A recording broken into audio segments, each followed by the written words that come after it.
Hi and welcome back to Daytime Ottawa. I'm your host Barbara Balfour.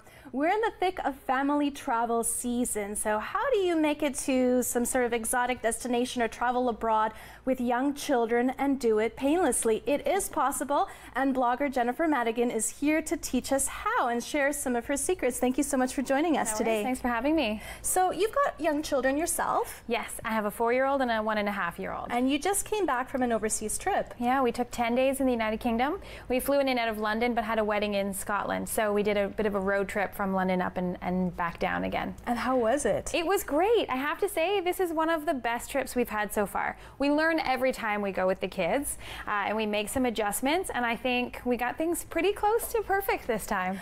Didn't you say earlier that your son took his first trip when he was only 10 days old? Yes, so that was that was something we weren't quite thinking when we booked that flight. But yes, my husband's family lives on the East Coast, and they obviously wanted to meet him, and he came late, and so it ends up 10 days later, we were on the plane out to the East Coast with the two kids. And you're all still here to talk about it. Exactly, yeah. So you brought us some goodies to show us today. What have you got here?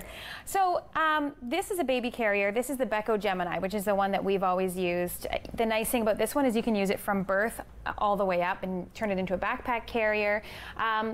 What I like, you have to really think before you go on a trip about... You have to be a planner. You have to be a planner, and you have to think about your kids, because your kids are not going to act differently on a trip than they are at home, unlike us, where we can change, adapt on a trip. So I always tell people, manage your expectations. And so you have to make some choices too. If you want to travel light, you could bring something like a carrier like this and completely skip the stroller, but then remember, you're going to carry your baby the entire time, right? You can't put them down. What we like to do is pack both, a really nice umbrella stroller, like this one is the UPPA G-Lux. What's an umbrella stroller? So an umbrella stroller is one that's really light and it folds up.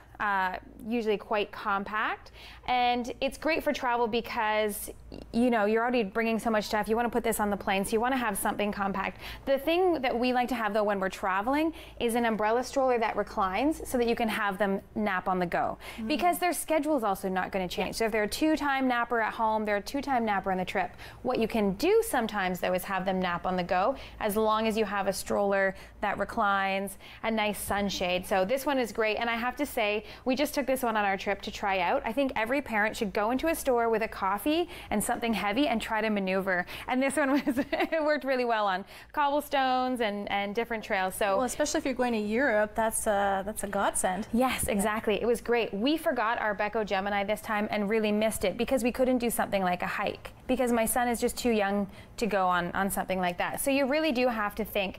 The other thing is, sleep is really important at home and away, and you're putting them in a completely different environment. And for us, we were changing that environment throughout our trip as well. So I always say to bring some things from home. If they use a sleep sack at home, bring that one on your trip. Bring some of their favorite books, and of course, you can't forget, we have loveys in our house, so both of my kids have a stuffed animal that they're very attached to. So we bring all of these so that they have those comfort things, and they recognize this, and they go, oh yeah, it's bedtime, right? We're gonna go to sleep. Yeah, all those cues. The important thing though, when you bring a lovey, if you have a child like ours that has something like this, have something to secure it, so that you don't lose it. Because I don't know what it is. You find one of these that your child loves and you can never buy it again, right? Yeah. It's just the way it works out. So what we used on our trip was a pacifier clip, and we just secured it to the stroller and clipped it onto Owl so that we never lost him. We lost one of my daughter's bunnies on a trip and had to buy him back from someone. Oh my goodness. Yeah, so we realized it's very important to secure. You can also use a toy leash or something. The other thing I like to recommend to people is to bring, put together a first aid kit. Something like your Tylenol. We always bring Benadryl in case there's an allergic reaction. Makes sense. Band-Aids, thermometer, things that, if you're traveling somewhere where it's a different language, you don't want to be struggling to figure out if you have the right medication for your child. That's the last thing that you need to be figuring out when you're on holiday. Yeah, exactly. Yeah. When it's something minor, you can treat it with just some Tylenol or Band-Aids and stuff. It's great to just have those on hand with you. The other thing, this is the one thing we got wrong on our trip, and I don't know how we still forget this. Pack a rain suit or an umbrella, or you'd think going to the UK we would have thought of that. We didn't. We had not a rain suit in sight. But these are great. We have these, we had them for both both children, but my daughter's a bit old for them now, a full rain suit. And what we realized in Edinburgh, it was pouring. And that city is a city to travel on foot. You need to walk around and see things. And people were still going out and about and doing their thing because their kids were in full suits like this. So they were dry, and kids don't mind the rain. We mind the rain, but they really don't seem to care. As long as there's no thunder and lightning, you can keep going out and about if you're prepared. The other thing that really saves us are a few small toys. We already don't travel light, as you can see.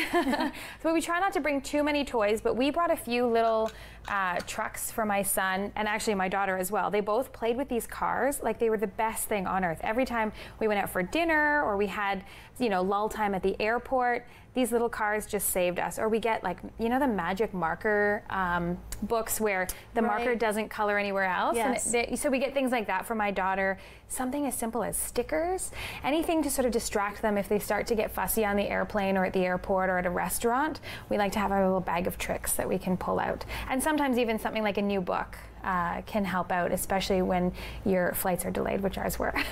You know, I love that as a parent, you don't have to compromise. If you love traveling, you don't have to sacrifice that. You can still take your kids on the road. The thing you have to remember, though, is the trip is for you. And so you have to decide, you know, do you want to do Europe? And again, look at your expectations. You're not going to be able to travel the way you want to, right? We actually skipped London completely and decided to spend time in an area where we could do more things outdoors. And I think, well, my daughter says the best part of her trip was feeding the ducks. It had nothing to do with where we were, right? So remember, the trip is for you. But you can do it as long as you're willing to make some adjustments. Fantastic. Jennifer, where can we find these items? The great thing is all of this is available at Bye Bye Baby. And that's B-U-Y baby.ca online. And they ship across Ottawa Canada? at train yards. Yeah, perfect. I love it. And what's your blog? mommy'strying.ca. Okay, I love that. Thank you so much for joining us. All right, thanks for having me. Next up, we have the Mental Health Caregivers Association. Don't go away. We'll be right back.